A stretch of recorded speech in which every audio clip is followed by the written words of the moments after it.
The galaxy of 40k is almost incomprehensibly vast. We often talk about the scale of the Imperium and how entire worlds can seemingly disappear by mere administrative errors. Battles that cost lives in the hundreds of thousands to many millions. Entire fleets of ships battling for the survival of worlds below them who are engaged in world-breaking assaults of their own as gigantic war machines charge city walls, laying down fire with titanic fury. So it is easy to forget that for all these epic struggles, many citizens within the Imperium still are contending with the struggles and nuances of everyday, ordinary humanity, including the threats and dangers that exist within hive cities. For those people, they would look to the Adeptus Arbites and local law enforcement to help keep civil order and unrest, to try in some small way to reduce the dangers that exist and make everyday life somewhat more bearable. Of course, the nature of those enforcers will vary, and some may well be even above what we would consider as being highly oppressive. Others, though, may have a genuine interest and belief in maintaining some semblance of order and justice in the darkened corridors of urban sprawl deep in the hives of Imperial worlds. It is worth noting that most Imperial hive cities and more broadly Imperial worlds will have their own localized and specific rules, regulations and laws. These will usually be enforced by local security forces and officials representing the hive cities, noble families or planets to which they belong. The Arbites sit above these local law enforcers as they seek only to enforce the broader laws of the Imperium itself. They ensure things remain stable and that, for example, planetary governors stay on track to deliver Imperial tithes, and can be helpful as an early warning system for Inquisitors and other Imperial forces, as they will have a decent understanding of the day-to-day goings-on of a world and its hive cities. They are often far from a large force and can be fairly easily overpowered should the tide turn against them, as we saw upon the world of Krieg. Generally speaking though, such huge uprisings are not especially commonplace, and so they are more concerned with how to deal with the vicious and violent elements within hive cities that range from subversive agitators up to the ultra-violent, gene-spliced, drug-fueled, cybernetically enhanced gang leaders who could break a person in two with their bare hands. Arbites are known for their familiar power mauls, and they often also wield powerful combat shotguns for extreme crowd control when civil unrest starts to rear its head, and these shotguns are as much a badge of office as they are an essentially identifiable weapon with the Arbites, who will not wait long before laying down the law, which in the Imperium, you will be shocked to hear, is often terminal. This is likely why the Arbites use so-called executioner shells. The power of these weapons means they also serve as a powerful intimidation tool, as the locals know the consequences should they step out of line. Like most things for the Imperium, these weapons are actually more advanced than basic shotguns, and their workings are something of a mystery to ordinary Imperial servants. The secrets are left with those of the Munitorum and Mechanicus who dispense such hardware. Yet sometimes powerful maul batons and shotguns that can lock onto targets to assist in challenging environments of a hive city are not enough. You need a companion who can bring true ferocity to the Lawless, and the reflexes to use their powerful cybernetic armaments. Enter into the arsenal of the Arbites, the CYBER-MASTIFF. CYBER-MASTIFFs are, as the name suggests, the cybernetically enhanced or constructed police dogs of the Adeptus Arbites. These terrifying creatures form their own handler Arbites squads, consisting of a CYBER-MASTIFF and its handler. Although like most things in the Imperium, this is not necessarily a hard and fast rule. They will be keyed to their owners' voices and smells to prevent any enemies who may somehow have the knowledge related to giving them counteracting commands. The vast majority of CYBER-MASTIFF handlers, though, are in fact tech priests. They're agents of the Adeptus Mechanicus who serve the Imperium within the precincts of hive cities, usually at the request of powerful Arbites judges who will have had to pull some serious political strings to get some advanced Imperial tech into their vicinity. These Mechanicus handlers will be chosen usually for their affinity in caring for their charges' machine spirits, and have an extremely bonded relationship with their CYBER-MASTIFF, who they will have spent years training and refining down their skills. Like most tech priests, handlers will have been chosen early on within the Mechanicus, having shown some remarkable ability in technical capacity or hunting skills. These tech priests will be deployed early on in their training to spend time among the Arbites and enforcers who they will eventually end up serving alongside. They will first accompany Hive Precinct tech priests to better learn proper procedures to maintain the mechanical bodies of CYBER-MASTIFFs, as well as the inevitable incense rituals and commands to best appease and beg the cooperation of the machine spirits housed within them. This training will also be supplemented with experience working alongside the RBTs themselves. These early periods for a tech priest CYBER-MASTIFF handler are essential, because their success or failure will not be based solely on their affinity for cybernetic hounds, but also on their ability to work closely within the Adeptus Arbites, and this is essentially the entire purpose for the CYBER-MASTIFFs in the first place.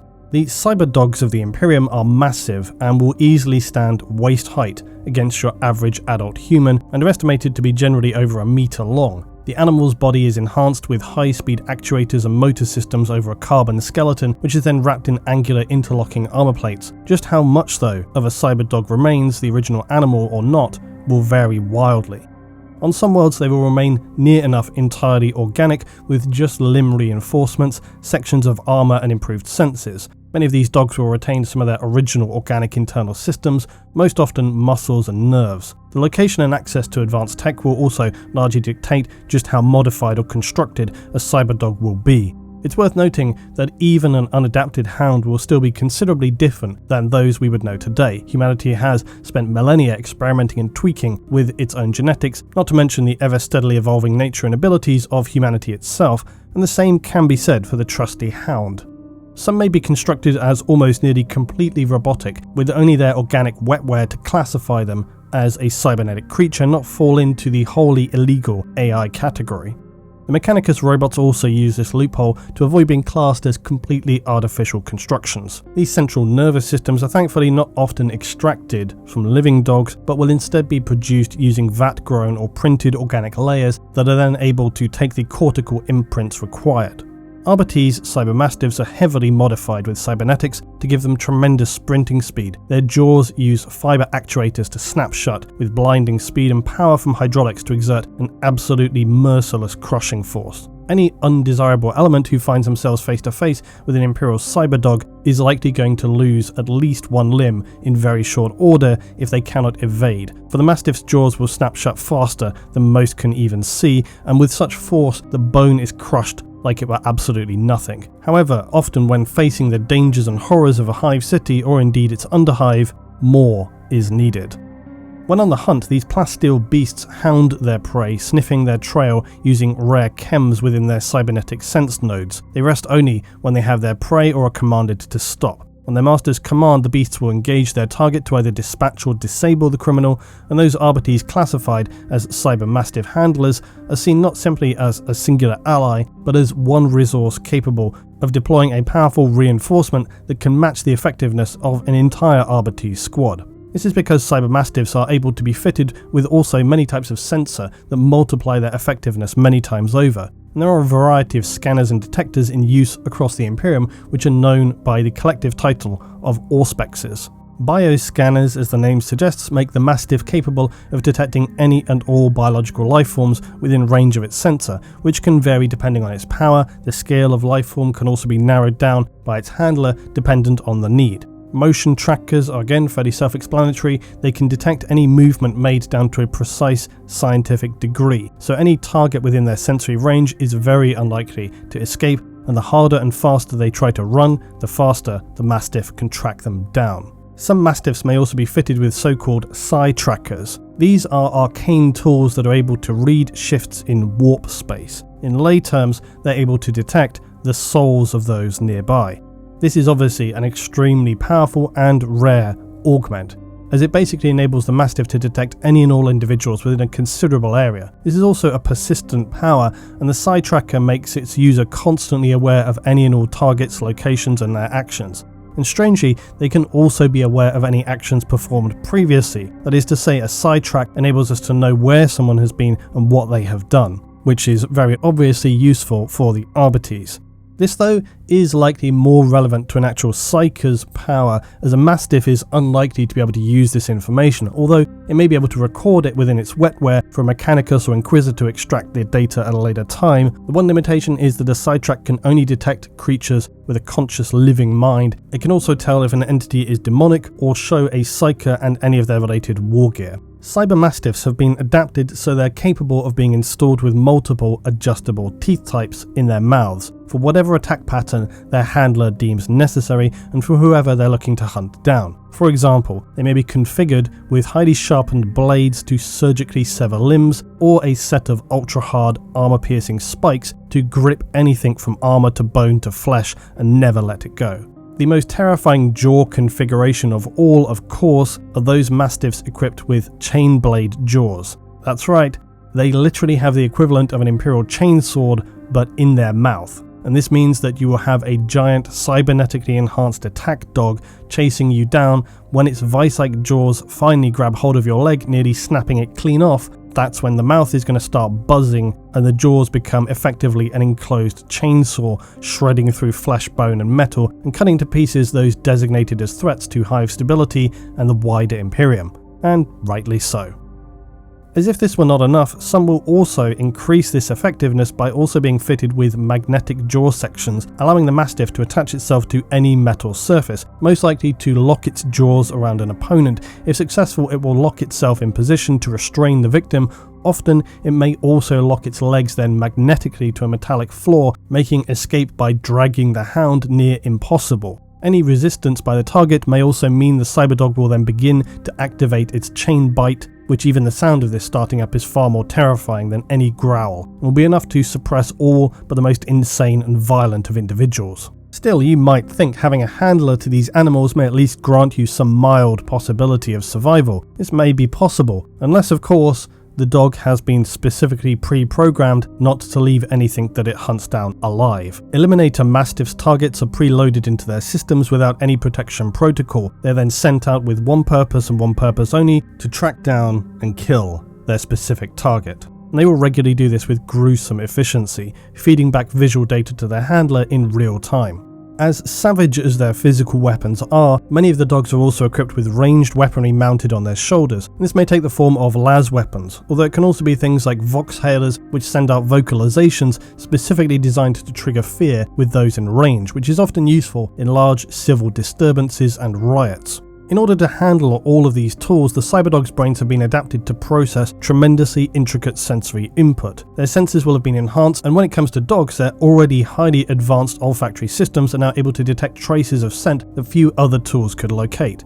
Consequently, and to no real surprise, CYBER-MASTIFFs are often employed to sniff out wherever hostiles have hidden themselves away in the vain hope of evasion, which is very rarely successful. I should note also that Mastiffs are capable of carrying various utility packs for their handlers, including extra ammunition, medical packs, and so on. Their Mechanicus CYBER-MASTIFF handlers will spend many years training their hound. They will run training simulations, drills, and any number of commands and attack patterns embedded into the hound's augmented brains. Handlers can plug into the hound's visual sensorium data and command them via Vox receivers. This enables a handler to control and essentially remote pilot a hound from a distance of often many miles away. When requisitioned by an Inquisitor, a CYBER-MASTIFF handler acts in the role of combat and retrieval unit, as well as surveillance and security, each a service of great importance to those who serve in the Inquisition. It is, though, not entirely unheard of for individuals who are not trained CYBER-MASTIFF handlers to keep these terrifying augmented hounds by their side. In fact, cyberdogs are known to be kept even by those not equipped with the correct interface to make use of cyber constructs. Undoubtedly, a trained Mechanicus tech priest is vastly more capable of controlling, training and maintaining CYBER-MASTIFFs, but in actuality, anyone equipped with a constructor array can, with some mechanical knowledge of Imperial tech, program a cyber construct to obey basic vocal Vox commands, albeit far more limited, because where the Mechanicus will use cogitation patterns to engage the hound in tactical attacks, a CYBER-MASTIFF under the command of an ordinary human will have to differentiate and decipher human speech. Of course, humans have long since worked with hounds, and so it is still commonly the most effective way for a cyberhound to learn its master's intention by giving the Mastiff a designation, a name, so that it can identify when commands are being issued, to prevent it from mistakenly selecting elements of random discussion as an order. To this end, any CYBER-MASTIFFs under the command of non-Mechanicus will usually have something more like a code designation than necessarily a name-like title, and this is to ensure that it cannot become confused when orders are being issued and a random word gets mentioned. Where, though, might you see non-Imperial officials handling such deadly beasts? Who would permit this? Well, unsurprisingly, no one would officially sanction it, especially if it's a CYBER-MASTIFF that has been heavily augmented, unless of course they are operating outside of the normal laws, which leads us conveniently to precisely the other place CYBER-MASTIFFs are often found to be in use, the gangs of the Underhive.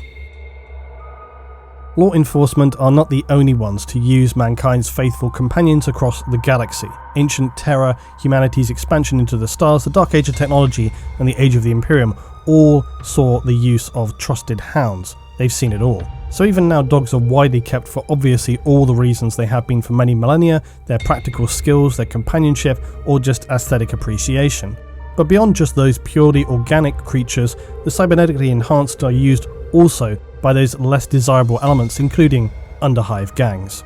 The gangs of the Underhive have access to all manner of tools and hangers-on, bounty hunters and specialists, so cybernetically enhanced or otherwise exotic creatures are nothing at all that unusual. Yet they are still something that will help to signify wealth and status within the dwellers of the lawless realm below a hive city. At the extreme polar end of that scale, it is unfortunate that dogs can also be consumed as a readily available food source for some seeking something more than a cube of processed corpse starch. Although most, it should be said, will aggressively defend themselves, and most have masters who will keep a close guard of them, as they would also to their master. In a hive city, its guilds and underhives will commonly breed dogs to patrol and protect both their territory, caravans, and various holdings. Within the hive city of Necromunda, House Orlok are known to use a wide variety of hounds to act as vicious and powerful guard dogs who are bull-like in their posturing and appearance, but they'll also use more sleek and hyper-alert watchdogs patrolling their territory, and then of course you'll also see toughened, stocky fighting dogs that they breed sadly for sport, such is the nature of the bleakness in the Underhive. Still though, forging a brutal and loyal killing machine is far from an exacting science. Some augmentations of hounds may be more successful than others. Some can be merely just a little bit stronger or have enhanced jaws. Others are the stuff of nightmares, exhibiting lightning speed, jaws which can shred limbs and cut straight through armor. They can leap off walls, dodge fire, vision that lets them combine their hypersensitive smell with enhanced vision to give a visual landscape to the hound that is outside of its direct field of vision, making their attacks entirely unpredictable. Some hounds that have been, for whatever reason, designed to be too powerful or aggressive may escape destruction and end up by one way or another in the Underhive, where it is near certain they will be appropriated by Underhive gangs. These massive CYBER-MASTIFFs will be kitted further with enhanced exo-armor and all manner of weapons. It is reported some have even been known to exhibit extremely rare digital weapons. Side note, digital weapons are these tiny concealed weapons within very small objects, usually a ring for example. It is common for Imperial Inquisitors and powerful nobles to own such weapons as they are highly rare, but today only the Jakero are known to be able to adapt and create such unfathomable creations. So if a CYBER-MASTIFF of the Underhive is wielding these things, just how they were able to be found here should be of high concern for Imperial investigators. These exceptionally powerful, aggressive and tough Mastiffs are known as hard case Mastiffs. These are simply dogs which have been augmented so much and enhanced likely with drugs and other manipulating archaeotech that they have become monstrosities and are extremely hard to kill. Often these most powerful of hounds will be found wandering through the Underhive, whereas other Mastiffs will need to be attached to a handler or master for their control. These hard-case Mastiffs like D060K13 of the Orlok gang is a powerful and advanced CYBER-MASTIFF, requires no master, and understands that its mission is to protect their holding and territory at any cost. It patrols the toxic wastes of the Underhive, a one-hound army of terrifying power that few, if any, should wish to encounter, because the almost inevitable outcome of coming across a hard-case Mastiff will be your gruesome, grisly, shredded death. And then finally, just a small afterthought to finish on. I love these small details of things like CYBER-MASTIFFs. They've been around for quite some time now, being featured in the spin-off game Inquisitor. They've also appeared, of course, in the RPG Dark Heresy. Most recently, there is a solid news section in the Necromunda Orlok book House of Iron, and I've been collecting all of these Necromunda books as they've got tons of interesting lore bits like this, as well as rules for the specific gangs like Escher and the House of Blades, the Bounty Hunters, the Hangers-On, etc., the guilds and all this. I want to talk about some of these smaller game systems like Necromunda and Kill Team soon, so that's on my to-do list. But these snapshot details of Imperial life are what really brings the lore to life for me. It's all well and good for us to always hear about these world-ending battles between titans, and yes, I do have a new Titan vid in the pipeline, but I'd love to get down to this level as well, the gritty, toxic battles within the Underhive, where every shell counts, and having a cybernetic monstrosity coming leaping out of the dark and taking your arm with it is just another day, and some real bad luck in the Underhive. If you're interested in these more refined, specific details, I do recommend checking out Necromunda and its associated supplements because they give some real rich detail into the background of Hive cities, and as I say, I'll try and look at this more steadily as we go along. Cyberhounds, Mastiffs are something though that are more widely used than perhaps is regularly represented, and I think I want to start adding them to some of my forces, even if these are just a simple token companion which serves no real purpose. So I think for my upcoming Imperial force, their command team should have a hound to go along with, and these details are something I want to continue to drill down on.